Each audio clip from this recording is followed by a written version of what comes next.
தமிழகத்தில் பல அரசியல் கட்சிகள் விருப்ப மனு விநியோகத்தை தொடங்கியுள்ள நிலையில் ஆளும் கட்சியான திமுக எப்போது விருப்ப மனு விநியோகத்தை தொடங்கும் என்பது குறித்து செய்தியாளர் ரமேஷ் விவரிக்கிறார். கேட்கலாம்.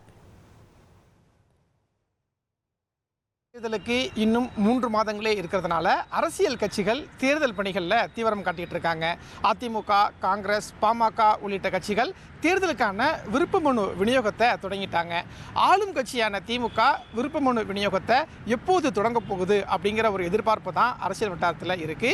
இதே தகவலை திமுக வட்டாரத்தில் முன்வைத்த போது பொங்கல் பண்டிகைக்கு பிறகுதான் திமுக தரப்பில் விருப்ப மனு விநியோகம் தொடங்கும் அப்படிங்கிற ஒரு தகவலை தெரிவிக்கிறாங்க. எதற்காக அப்படின்னா, ஏற்கனவே திமுக நிர்வாகிகள் ஒவ்வொருவருக்கும் ஒவ்வொரு வாக்குச்சாவடியிலையுமே 50% வாக்குகள் திமுகவுக்கு வர வேண்டும் என்கிற ஒரு இலக்கு நிர்ணயிக்கப்பட்டிருக்கு.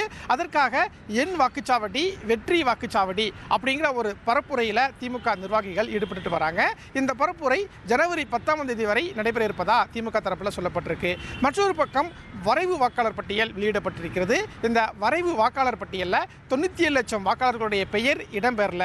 இதில் திமுகவை சேர்ந்த வாக்காளர்கள், திமுகவுக்கு ஆதரவான வாக்காளர்கள், அதே மாதிரி பொதுமக்களுடைய வாக்குகள், யாருடைய வாக்குகள் எல்லாம் விடுபட்டிருக்கோ அந்த வாக்குகளை எல்லாம் வாக்காளர் பட்டியலில் சேர்க்க வேண்டும். அதற்கான பணிகளையும் திமுக நிர்வாகிகள் ஈடுபட வேண்டும் அப்படின்னு திமுக தலைமையில் இருந்து ஒரு உத்தரவு பிறப்பிக்கப்பட்டிருக்கிறது.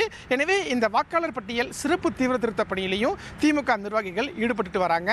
இந்த பணிகள் எல்லாம் முடிந்ததற்கு பிறகுதான் திமுக தரப்பில் இருந்து விருப்ப மனு விநியோகம் தொடங்கும் அப்படிங்கிற ஒரு தகவலை சொல்லியிருக்காங்க.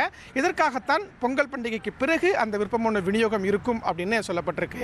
மற்றொரு பக்கம் திமுகவில் இளைஞர்களுக்கு வரக்கூடிய சட்டமன்ற தேர்தலில் அதிகமாக வாய்ப்பளிக்க வேண்டும் என்ற குரல் எழுந்திருக்கிறது. திமுகவின் இளைஞரணி செயலாளர் உதயநிதி ஸ்டாலினும் இதை அழுத்தமாக சொல்லியிருந்தார். இந்த சூழலில் ஆளும் கட்சியான திமுக வரக்கூடிய சட்டமன்ற தேர்தலில் யார் யாருக்கெல்லாம் போட்டியிடக்கூடிய வாய்ப்பை கொடுக்க போகிறது அப்படிங்கிற ஒரு எதிர்பார்ப்பும் இருக்கிறது. அமைச்சர்கள் யாரேனும் தொகுதி மாறப் போகிறார்களா அப்படிங்கிற ஒரு எதிர்பார்ப்பு எல்லாம் இருக்கிறது.